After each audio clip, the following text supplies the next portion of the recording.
గుంటూరు జిల్లా వడ్డేశ్వరం డిఎంఈ కార్యాలయం వద్ద మున్సిపల్ వర్కర్స్ ఆందోళన కొనసాగించారు.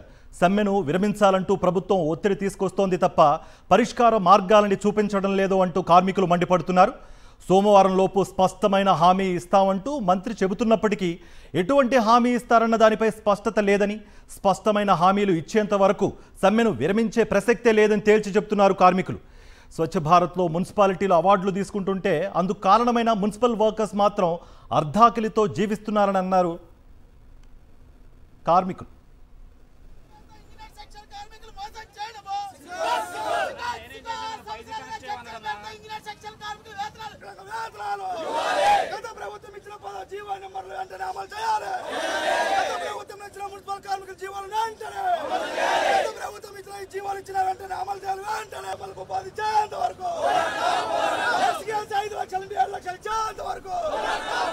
తమ సమస్యలు పరిష్కారం అయ్యేంత వరకు పోరాటాన్ని ఆపే ప్రసక్తే లేదని మున్సిపల్ కార్మికులు తేల్చి చెప్తున్నారు. మరింత సమాచారం వడ్డేశ్వరం నుంచి మా ప్రతినిధి సురేంద్ర అందిస్తారు.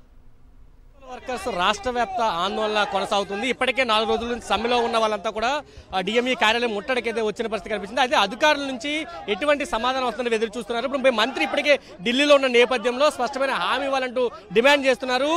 హామీలు ఇస్తేనే సమ్మె నుంచి విరమిస్తామంటూ కూడా వాళ్ళు చెప్తున్న పరిస్థితి. మనతో పాటు ఆ సంఘానికి సంబంధించిన రాష్ట్ర నేత ఉమామేశ్వరున్నారు. ఆయనతో పాటు సరే ఏం చెప్తారు అంటే, మంత్రి ఢిల్లీ వెళ్ళారు, మున్సిపాలిటీలో వచ్చిన ఏవైతే పనులు ఉన్నాయో దానికి సంబంధించి అవార్డులు తీసుకోవడానికి వచ్చారు. కానీ అవార్డులకు కారణమైన మీరు మాత్రం రోడ్డు మీద ఆందోళన చేస్తున్న పరిస్థితి కనిపిస్తుంది. ఏం చెప్తారు?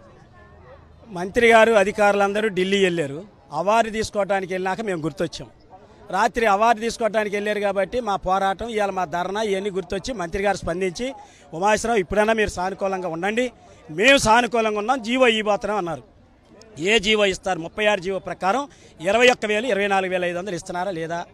అట్లాగే సమ్మెకాలపు ఒప్పందాలు, రిటైర్మెంట్ బెనిఫిట్ 75,000, ఎక్స్గ్రేషియో 5 లక్షల నుంచి 7 లక్షల పెంపు, దాన సంస్కారాలు 15,000 నుంచి 20,000 పెంపు. వీటితో పాటు సంక్షేమ పథకాలు ముఖ్యమంత్రి గారు గత ఎన్నికల ముందు చెప్పారు, జగన్మోహన్ రెడ్డి మోసం చేస్తున్నాడు, సంక్షేమ పథకాలు అమలు చేయట్లేదు, కాబట్టి సంక్షేమ పథకాలు 25,000 రూపాయల జీతం లోపుండే వాళ్ళందరికీ సంక్షేమ పథకాలు ఇస్తాం. అవన్నీ జీవోలు ఇస్తే మేము సమ్మె విరమించడానికి, విధుల్లో చేరటానికి మేము సిద్ధంగా ఉన్నాం. లేని పక్షంలో పోరాటం కొనసాగుద్దని చెప్పి తెలియదు. ప్రభుత్వం ఒత్తిడి తీసుకొస్తుంది, ఎవరిని కూడా ఇక్కడ వరకు రానట్లేదు. ఎందుకంటే ఇప్పటికే మున్సిపాలిటీలు అన్ని కూడా చూస్తే వాటర్ ఆగిపోయింది, ఎక్కడ శానిటేషన్ ఎక్కడెక్కడ చాలా ఇబ్బందులుగా ఉంది. అసలే వాతావరణం కూడా వర్షాకాలం సమయం వచ్చింది. ఈ పరిస్థితుల్లో కూడా ఎందుకు ఇంత తస్తారం చేస్తున్నారు? ప్రభుత్వం కాలయాపన చేసి జీతాలు పెంచితే ఇంక వేరే వాళ్ళు వస్తారేమని భయం. ఈ కార్మికులు మేము పస్తులతో ఉన్నామయ్యా అని అడుగుతున్నారు. ఆశాలు అంగన్వాడీ వాళ్ళైనా వాళ్ళ జీతాల సాలకు అవస్థలు పడుతున్నారు. సంక్షేమ పథకాలు లేవు. ఈ ప్రభుత్వమే కరెంట్ ఛార్జీలు 16,000 కోట్ల రూపాయలు వేసింది, ఇంటి పన్నులు పెంచింది, కూరగాయ ధరలు పెరిగాయి, పప్పు ధరలు పెరిగాయి. ప్రభుత్వం వచ్చాక మేమేం ధరలు పెంచమని చెప్పారు, కానీ దాని భిన్నంగా ఈ ప్రభుత్వం వ్యవహరిస్తూ ఉంది.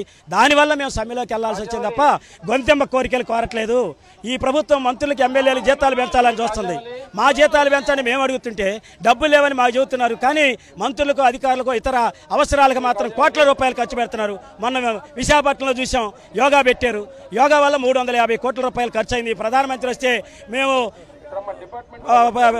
దీనిలో బుక్కుల్లో రికార్డు కావాలి అని చెప్పి చూసుకున్నారు తప్ప కార్మికుల జీవితాలు బాగు చేసే ఆలోచన లేదు. అందుకే కార్మికులు సమ్మె బాటపట్టారని చెప్పి ప్రభుత్వానికి తెలియజేస్తాను.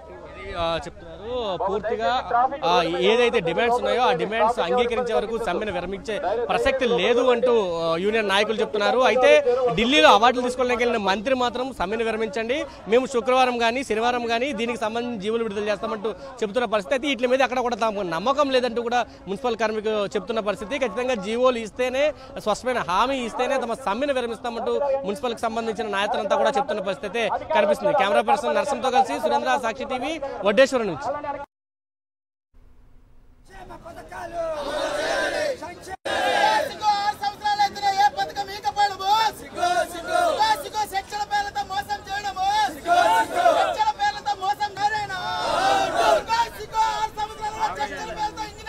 కార్మికులు